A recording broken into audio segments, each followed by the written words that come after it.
Thank you, Conrad.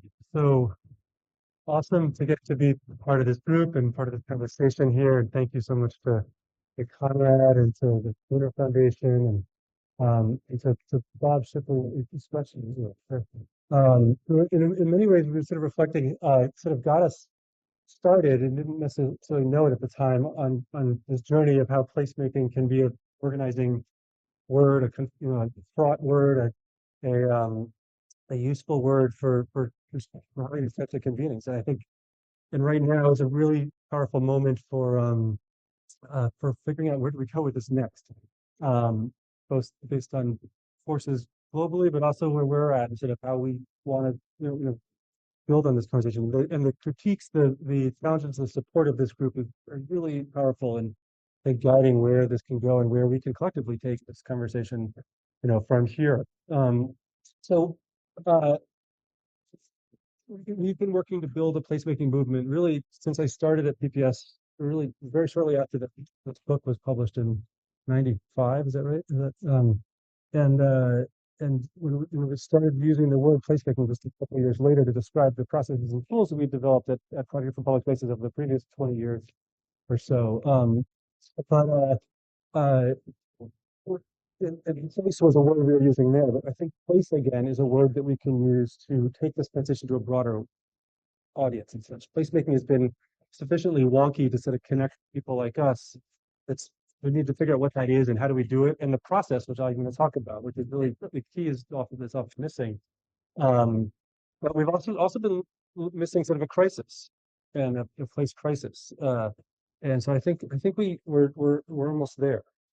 Um, so the dominant models of development are divergent from place. The different causes, the disciplines are not focused on place. They're all sort of in their silos essentially. But we're also seeking the leadership, the sort of progressive wings of many disciplines, of many causes, whether it's locally, in front of a building or downtown or globally, the leaders of these causes, whether it's equity or technology or transportation or health, we're seeing how they're using a focus on place to look at more systemic change, look for place governance in many cases to enable facilitation and collaboration, to leverage resources more efficiently, um, and to think bigger about what they can do, to move beyond the successes that they've had. A lot of them have the solutions that are needed, but they're not being adopted fast enough. A lot of them understand the problem pretty well, whether it's climate but we're not integrating that understanding into a more holistic, into a holistic lens that I think place doesn't solve everything, but it's an organizing principle for drawing out the best in these issues and building our capacity to take them on a bigger scale.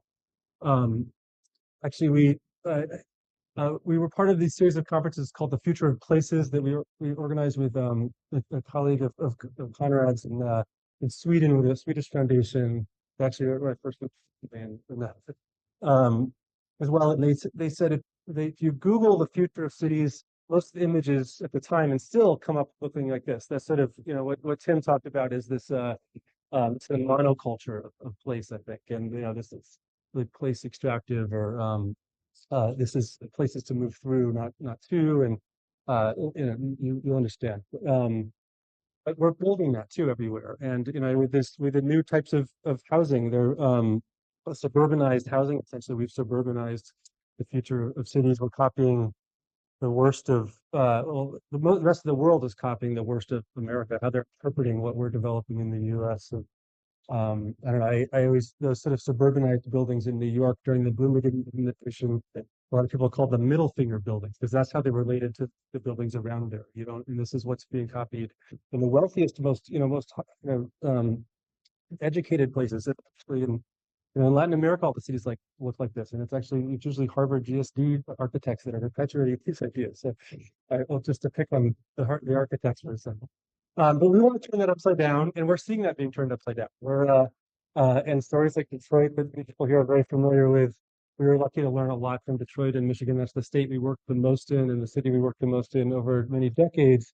And really, there was a moment right where it declared bankruptcy. We actually put this beach there, but and this we had worked in '99 on the plan for Campus Martius that helped attract CompuWare downtown, and we're Kresge. We worked with different sectors at different times um, to do this. But the beach was sort of really, we think cities fail and succeed at this human scale. And the way the scale of a home or a house, the scale of human connection or eye contact, and that's the city scale at which no one's really focused, and it's the informal use and the way people can actually change a space, whether it's the grains of sand or the seating, how they can feel like co-creators of the space themselves just by being there.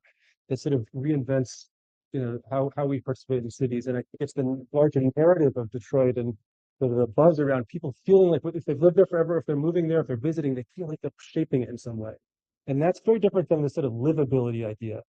Um, so we, cities weren't livable because of the automobile in many ways, or because of whatever. Many different disciplines have defined their city narrowly around their solution set. Um, and the downtowns have been defined by fear of crossing the street or going downtown, a fear of whatever. Um, this we did work on. Gail worked a lot on this in the same street. My father took this picture in the '80s in Sydney, and recently, they did pedestrianize it, but this is still the livable city. And we think, we've gotten a lot of Australian cities to start to focus on the next agenda as being a lovable city. The theory is that place attachment and lovability actually helps achieve livability more inclusively, more quickly, more affordably, more compatible with, you know, um, more informal, indigenous, non-white cultures in some cases. Um, we'll get more into that, but we don't realize the extent to which public spaces are shaping us, and to which we are shaping them or not. But we need to accelerate that virtuous cycle of shaping places and consciously allowing them to shape us as well. So a little bit the history of sort of our strand of the placemaking movement and where it's gone. My father actually organized the first Earth Day in New York in 1970, but then sort of left the environmental movement because it wasn't about people in cities at the time. He worked with William White and Jane Jacobs in the early '70s. He founded Transportation Alternatives as one of the founders and worked for Mayor Lindsay, and then founded Project for Public Spaces in 1975, really to put into practice the work of Jacobs and White. Um, so he had worked on the Street Life project with White, um, but we didn't start using the word placemaking to sort of describe those processes and tools that we developed.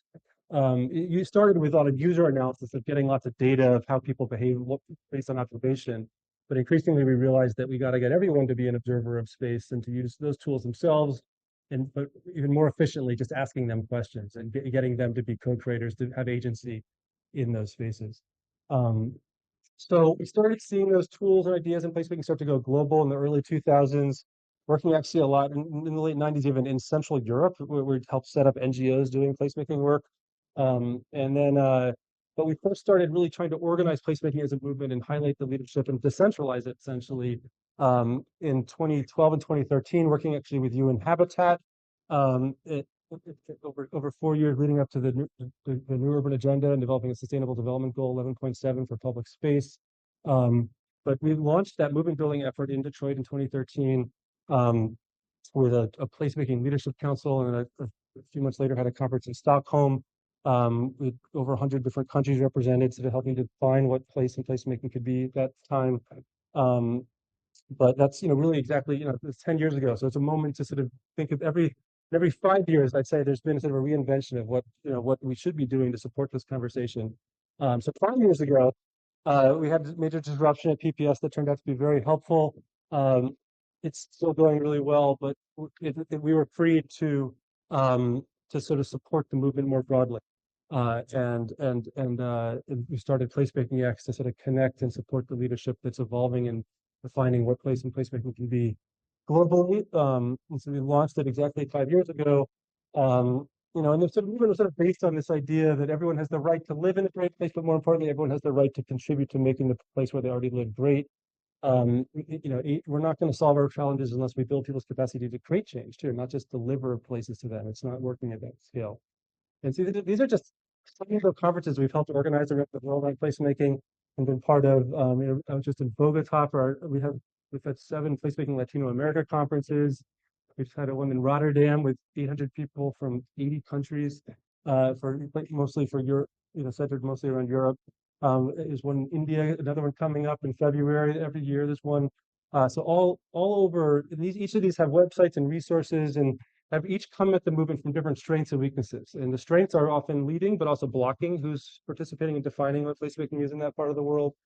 And each one has launched placemaking networks, sometimes from organizations with budgets that are doing projects. Some of them are more learning networks. We try to be help each network become a balance of learning, advocacy, and action. Really to start it with an openness of what place and placemaking is and who's not there, obviously. Um, but make sure it's not just contemplative. It's also about we need to be standing for something. We need to be where are the challenges, the opportunities for change. And some of the questions we have here are, and they're actually doing things. We think placemaking isn't just planning; it's action, it's impact. So here's some of that. We just had a global meeting in Mexico City.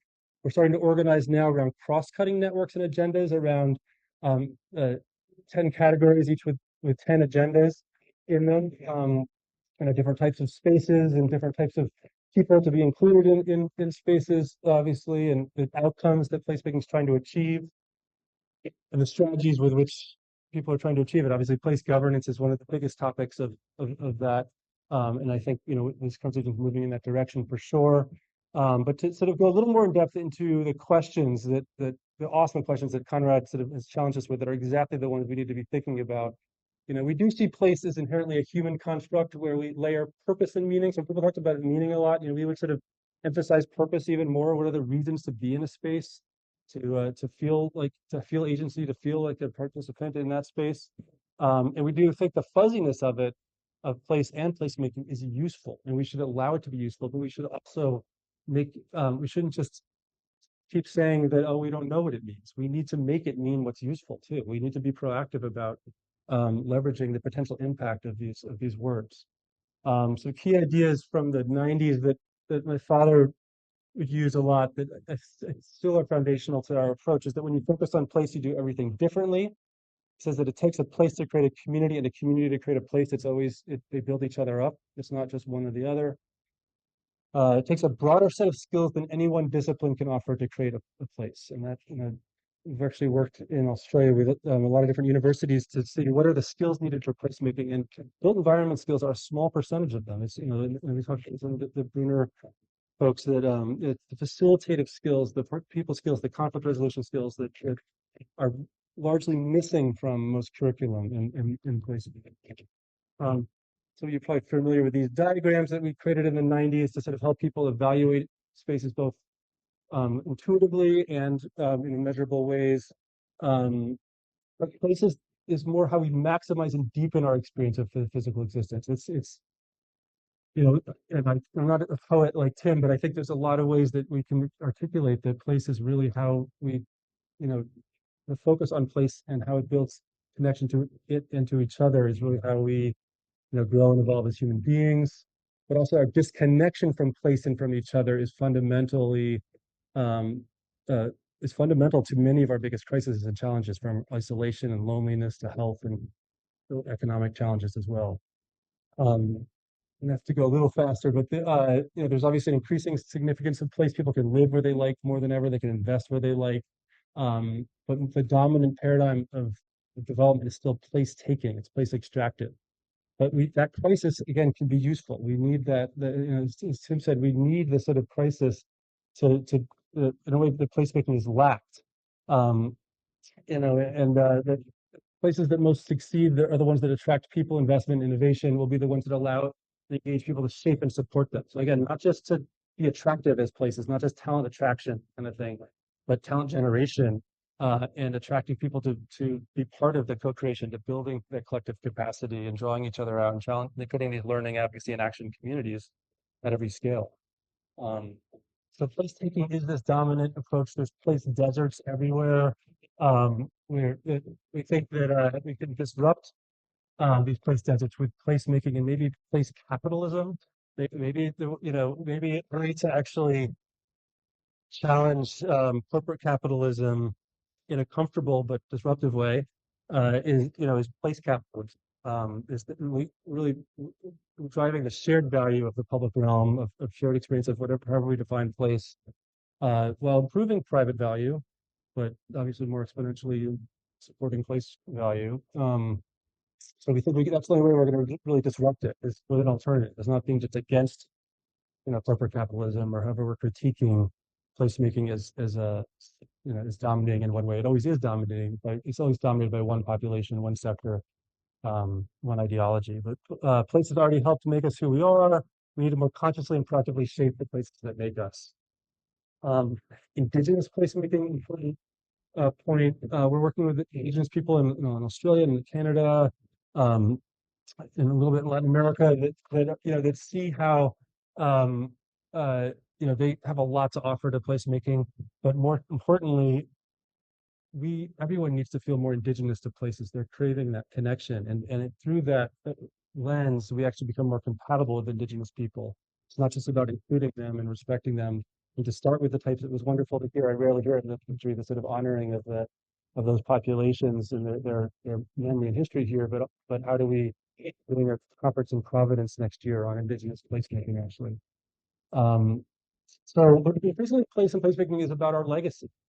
Our legacy is it makes us who we are, but it's also how we pass on our places to become, can become our greatest legacy to belong and contribute further, allowing people to further contribute to being part of places and owning places. Um, and so I talked about this idea of sort of lovability, um, that the most loved places are the ones that attract and accept the most love. So we think both place and love are terms are ideas that are limitless in a way. One of the challenges is the world we see it as a zero sum game, and a lot of the sort of livability, consumptive urbanism idea is it's zero sum, but place and how people give love to and receive love from their place is a virtuous cycle that can I think create an unending value. Um, so placemaking is how people and places build each other up at the sort of the broadest definition, perhaps, is where it's evolving to. Obviously, it started with very practical processes and tools that we've trained people in all over the world. Um, but an improved place builds the capacity for inclusive participation and collaboration. Placemaking can start with the inclusive place or the inclusive process, but ultimately needs to be building both together. And lastly, place can become the cause that brings together and more systematically addresses our other siloed causes. Place can be a unifying cause that disrupts, connects, and converges disparate causes like health, equity, isolation, loneliness, environmental degradation, division over tourism, productivity, innovation. And we had a good conversation about tech here. It's a virtual space that's brought us away from physical space, but it can be disrupted and harnessed to support place. We proactively do so. We did studies actually for Bryant Park. They took our data from the 80s or the 1980 when my father led the master plan for it, and showed that people nowadays are actually they are on their phone all the time in the Bryant Park, but they're almost always using it to try to connect with other. They're actually trying, and they'll try to find a friend to meet with to set up there, and actually it was there's an academic study about it. It was fun. So this all leads to place governance, um, you know, which is what our board chairs from Australia, and where we've done the most work on this, because in a way they've lacked the crisis there and what um, of place attachment, and it is actually perfect. Our board chair actually came from sort of the national sort of homelessness agency in Australia, looked at placelessness as an underlying crisis, and in his work as the CEO of several cities in Australia, found that the biggest issue is they don't have a crisis to address, and that he wants to get government to basically work exactly how Roseanne was explaining about how they work in a crisis moment. And but how you get there, it's a longer conversation we won't get into. Um, but we need to move from sort of the siloed government agencies with their own KPIs very narrowly around safety and security or transit or public works or so forth, towards um, seeing how place and place management can sort of create collaboration and connection between these efforts. Um, but we think the goal has to be about building the capacity of governance, moving around these teams essentially at the district or destination scale that that are similarly or just designed for in the way they are around crises, But he says how you get here is you first get government gets bigger as it becomes more collaborative, but eventually it devolves some power to this district and destination scale. And I think that there's lots to learn too around, nationalism isn't working. How do we, how is this an opportunity at this moment to to learn how do we reinvent government from the place and destination scale up? Most disciplines are defined around a very, government is very project driven. Even placemaking can be, there's efficiencies to each of these phases of development. Um, Better quality is discipline led, get the best expert. The progressive wings of most disciplines are what we call place sensitive, where they're engaging the community, they're responsive to culture, to context, to equity, to health, and so forth. But we think the goal has to be place led, where creating great places is an organizing principle, but building the capacity for the community to shape and and adapt their own places is the goal. So we think that ultimately creates the most shared value of place capital. And that investment we've sort of has been the sort of crack, just fallen between the cracks of other entities for investment, and placemaking a trip. This is actually the last slide. Placemaking can actually, um, there's things government could do, community-led, government like planning focused or action focused. You need a whole ecosystem of people involved in a whole range of types of solutions um, in it. So just actually as Dan said, we're one of our partners who was at UN Habitat for a long time is also on our board now. Said that we're creating a global movement to shape spaces into places, to give purpose and meaning to space. So looking forward to the conversation. That this is so valuable for us. I can't tell you. I really appreciate being a part of this. Thank you.